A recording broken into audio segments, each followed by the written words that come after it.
जय हिंद दोस्तों, आप सभी का एक बार फिर से आपके अपने YouTube चैनल ईडू प्रशांत पर स्वागत है। दोस्तों, आज की क्लास में हम लोग भारत का संवैधानिक विकास देखेंगे, किस तरीके से भारत का संवैधानिक विकास हुआ है। चलिए दोस्तों, हम लोग बात करते हैं, आज की क्लास को प्रारंभ करते हैं। भारत का संवैधानिक विकास शासन की प्रगति के आधार पर दो भागों में बांटा जाता है, जिसमें प्रथम भाग दोस्तों, भारत का जो संविधान निर्माण है क्षणिक नहीं हुआ, यह एक क्रम से हुआ है। ब्रिटिश शासन के दौरान भारत में विभिन्न अधिनियमों के माध्यम से सरकार एवं प्रशासन की विधिक रूपरेखा निर्मित की गई है, जिसका भारतीय संविधान एवं लोकतंत्र पर गहरा प्रभाव पड़ा है। भारत के संवैधानिक विकास को शासन की प्रगति के आधार पर दो प्रकार से बांटा गया है। दोस्तों, हम लोग देख लेते हैं कौन कौन से वो प्रकार हैं। अगर हम लोग प्रथम की बात करें तो ईस्ट इंडिया कंपनी के शासन हेतु पारित प्रमुख ब्रिटिश संसदीय अधिनियम। दोस्तों, बात करें ब्रिटिश संसदीय अधिनियम कौन कौन से हैं, तो नंबर 1 रेगुलेटिंग एक्ट 1773। अगर बात करें दूसरा पिट्स इंडिया एक्ट 1784 ईस्वी में। अगर हम लोग बात करें चार्टर एक्ट 1786, वह भी इसी के अंतर्गत पारित किया गया। बात करें चार्टर एक्ट 1813, यह भी इसी अधिनियम के अंतर्गत पारित किया गया। दोस्तों, अगर हम लोग बात करें चार्टर एक्ट 1833, वह भी इसी में पारित किया गया। अगर हम लोग बात करें चार्टर एक्ट 1853 की, तो वह भी इसी के अंतर्गत पारित किया गया। दोस्तों, अगर हम लोग दूसरा आधार देखें तो दूसरा आधार है ब्रिटिश ताज के शासनाधीन पारित अधिनियम। कौन कौन से हम लोग एक बार नज़र डाल देते हैं। भारत शासन अधिनियम 1858। अगला देखें भारत परिषद अधिनियम 1861। अगला देखें भारत परिषद अधिनियम 1892। नेक्स्ट हम लोग देखें भारत परिषद अधिनियम 1909, मार्ले मिंटो सुधार भी कहा जाता है। अगर हम लोग नेक्स्ट देखें भारत शासन अधिनियम 1919, जिसे मांटेग्यू चेम्सफोर्ड सुधार भी कहा जाता है। बात करें हम लोग भारत शासन अधिनियम 1935 की, वह भी इसके अंतर्गत पारित किया गया। अगर हम लोग देखें भारतीय स्वतंत्रता अधिनियम 1947, वह भी इसी के अंतर्गत रखा गया है। दोस्तों, अब हम लोग इन सबको एक एक करके पढ़ लेते हैं। दोस्तों, अगर हम लोग बात करें प्रथम ईस्ट इंडिया कंपनी के शासन हेतु पारित प्रमुख ब्रिटिश संसदीय अधिनियम कौन कौन से हैं और उनके क्या उद्देश्य रहे हैं और उनका क्या प्रावधान किया गया। दोस्तों, चलिए हम लोग स्टार्ट करते हैं। आज का पहला रेगुलेटिंग एक्ट 1773। दोस्तों, इसका क्या उद्देश्य रहा है। इसका उद्देश्य कंपनी में व्याप्त भ्रष्टाचार और कुशासन को दूर करना इस एक्ट का उद्देश्य रहा है। दोस्तों, इसके अंतर्गत क्या क्या प्रावधान रखे गए हैं, जो कि हम लोग देखेंगे। बंगाल के गवर्नर को गवर्नर जनरल ऑफ बंगाल कहा गया। प्रथम बंगाल का पहला गवर्नर जनरल कौन बना, वारेन हेस्टिंग्स बंगाल का पहला गवर्नर जनरल बना। दोस्तों, अगर हम लोग आगे देखें, इसका अगला प्रावधान क्या रहा है। गवर्नर जनरल की सहायता के लिए 4 सदस्यीय कार्यकारी परिषद तैयार की जाएगी, जिसमें George Monson, Philip Francis, John Clavering, Richard Barwell रहेंगे। और बात करें बंगाल प्रेसिडेंसी के अधीन बम्बई और मद्रास को मिला दिया जाएगा, मतलब बम्बई और मद्रास को मिलाकर बंगाल प्रेसिडेंसी के अधीन कर दिया जाएगा।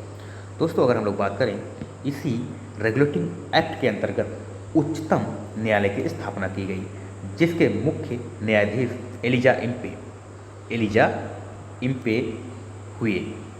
इम्पे हुए। अन्य न्यायाधीश में हाइड, चैम्बर और लिमेस्टर। दोस्तों, आज के हम लोगों ने क्या देख रहे हैं, सुप्रीम कोर्ट की स्थापना 1773 रेगुलेटिंग एक्ट के अंतर्गत हुई और मुख्य न्यायाधीश एलिजा इम्पे हुए। अन्य न्यायाधीश हाइड, चैम्बर्स और लिमेस्टर हुए। चलिए दोस्तों, हम लोग आगे बात कर लें। उच्चतम न्यायालय के बारे में हम लोग थोड़ा संक्षेप में जानने की कोशिश करेंगे। 1773 के रेगुलेटिंग एक्ट के प्रावधानों के तहत 1774 ईस्वी में कलकत्ता में उच्चतम न्यायालय की स्थापना हुई। 1774 में कलकत्ता में उच्चतम न्यायालय की स्थापना हुई। भारत शासन अधिनियम 1935, 1 अक्टूबर 1937 को दिल्ली में संघीय न्यायालय की स्थापना हुई। 1 अक्टूबर 1937 को दिल्ली में संघीय न्यायालय की स्थापना हुई। दोस्तों, अगर हम लोग बात करें, आधुनिक उच्चतम न्यायालय का उद्घाटन 28 जनवरी 1950 को दिल्ली में हुआ। अगर दोस्तों हम लोग बात करें अगला पिट्स इंडिया एक्ट अगर हम लोग बात करें पिट्स इंडिया एक्ट की, तो यह 1784 में पारित किया गया। इस एक्ट को रेगुलेटिंग एक्ट 1773 की कमियों को दूर करने के लिए लाया गया था। पिट्स इंडिया एक्ट का नाम विलियम पिट्स के नाम पर पड़ा, जो कि तत्कालीन ब्रिटिश प्रधानमंत्री थे। दोस्तों, इस एक्ट के बारे में कुछ प्रमुख प्रावधान और इनके उद्देश्य हम लोग देख लेते हैं। दोस्तों, अगर हम लोग बात करें इसके प्रमुख प्रावधान क्या रहे हैं, कंपनी के राजनीतिक और व्यापारिक कार्य को अलग अलग कर दिया जाए।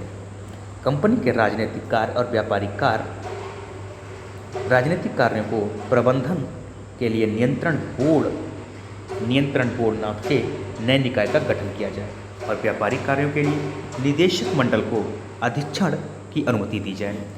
कंपनी के मामले में सरकारी नियंत्रण में वृद्धि की जाए। कंपनी के मामले में सरकारी नियंत्रण में वृद्धि की जाए। दोस्तों, अगर हम लोग बात करें नेक्स्ट चार्टर एक्ट की 1786, गवर्नर जनरल को जो है विशेष परिस्थितियों में अपने परिषद के निर्णय को रद्द करने का अधिकार प्रदान किया जाए और गवर्नर जनरल को अपने निर्णयों को लागू करने का भी अधिकार प्रदान किया जाए। 1786 एक्ट के अंतर्गत गवर्नर जनरल को यह अधिकार प्राप्त हो गए। अगर बात करें हम लोग चार्टर एक्ट 1813, इसके प्रमुख प्रावधान क्या रहे हैं, तो हम लोग देखेंगे कंपनी के भारतीय व्यापारिक एकाधिकार समाप्त कर दिए जाएं। कंपनी के भारतीय व्यापारिक एकाधिकार समाप्त कर दिए जाएं। चाय के व्यापार और चीन के साथ व्यापारिक एकाधिकार पूर्ववत जारी रखे जाएं। दोस्तों, अगर हम लोग बात करें ब्रिटिश मिशनरियों को भारत में कार्य करने की अनुमति दी जाए। और अगला ध्यान दें, प्रथम बार शिक्षा पर प्रति वर्ष 1 लाख रुपए खर्च करने का प्रावधान भी 1813 के चार्टर एक्ट में कहा गया। दोस्तों, अगर हम लोग बात करें 1833 के चार्टर एक्ट की, तो इसमें कंपनी के व्यापारिक एकाधिकार को पूर्णतः समाप्त कर दिया जाए। कंपनी के व्यापारिक एकाधिकार को पूर्णतः समाप्त कर दिया जाए। और अगर हम लोग देखें, भारतवासियों को अपने देश के प्रशासन में कुछ हिस्सा लेना संभव बनाया जाए। मतलब भारतवासियों को अपने देश के प्रशासन में उनको कुछ हिस्सेदारी के लिए संभव बनाया जाए। अगर हम लोग बात करें अगला, बंगाल का गवर्नर जनरल अब ब्रिटिश भारत का गवर्नर जनरल बनाया गया। बंगाल का गवर्नर जनरल ब्रिटिश भारत का गवर्नर जनरल बन गया। दोस्तों, इस प्रावधान के तहत ब्रिटिश भारत का प्रथम governor general Lord William Bentinck को बनाया गया। ये भी ध्यान दीजिएगा, भारत का गवर्नर जनरल पहले बंगाल का बना, बाद में भारत का गवर्नर जनरल हो गया। ब्रिटिश भारत का गवर्नर जनरल किसे बनाया गया? लॉर्ड विलियम बेंटिक को बनाया गया। दोस्तों, अगर हम लोग बात करें गवर्नर जनरल की परिषद में एक कानूनी सदस्य, चौथा सदस्य शामिल किया जाए। दोस्तों, अगर हम लोग बात करें 1853 के चार्टर एक्ट की, तो इसका प्रावधान विधि निर्माण हेतु पहली बार भारतीय केंद्रीय विधान परिषद की स्थापना की जाए। और नेक्स्ट अगर हम लोग देखें, सिविल सेवकों की भर्ती एवं चयन हेतु खुली प्रतियोगिता का शुभारंभ किया जाए।